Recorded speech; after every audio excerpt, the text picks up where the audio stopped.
I wasn't praying for almost 6 years, and I had no connection with Allah. I grew up in a home where I saw Islam practiced beautifully. My father was a scholar. He would sometimes lead the prayer, Jummah prayer, even at our national mosque here.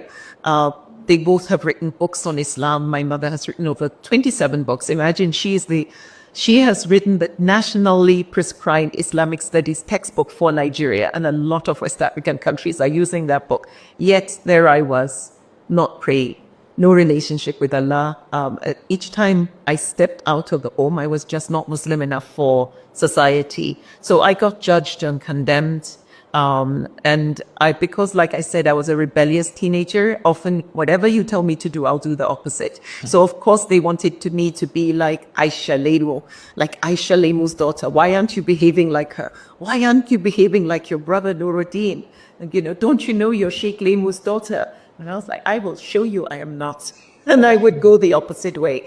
I would wear short skirts when my parents weren't around. I wouldn't cover my hair.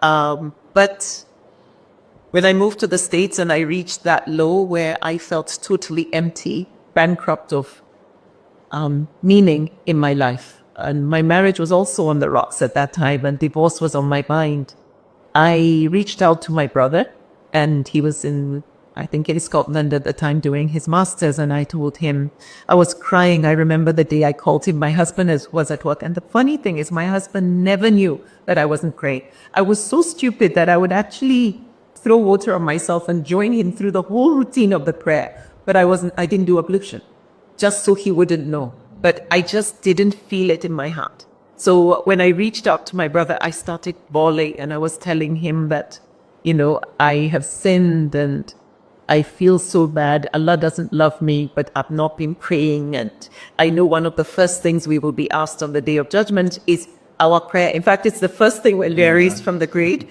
And there it was. I just felt worthless.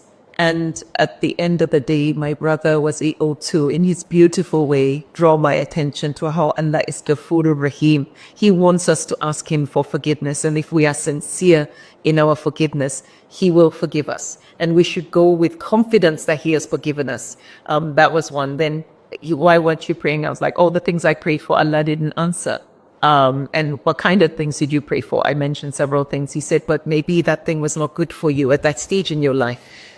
But did he replace it with things that are better? Do you have this? Yeah.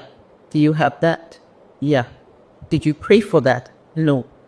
So Allah may have replaced what you asked for that was bad for you with things that were better.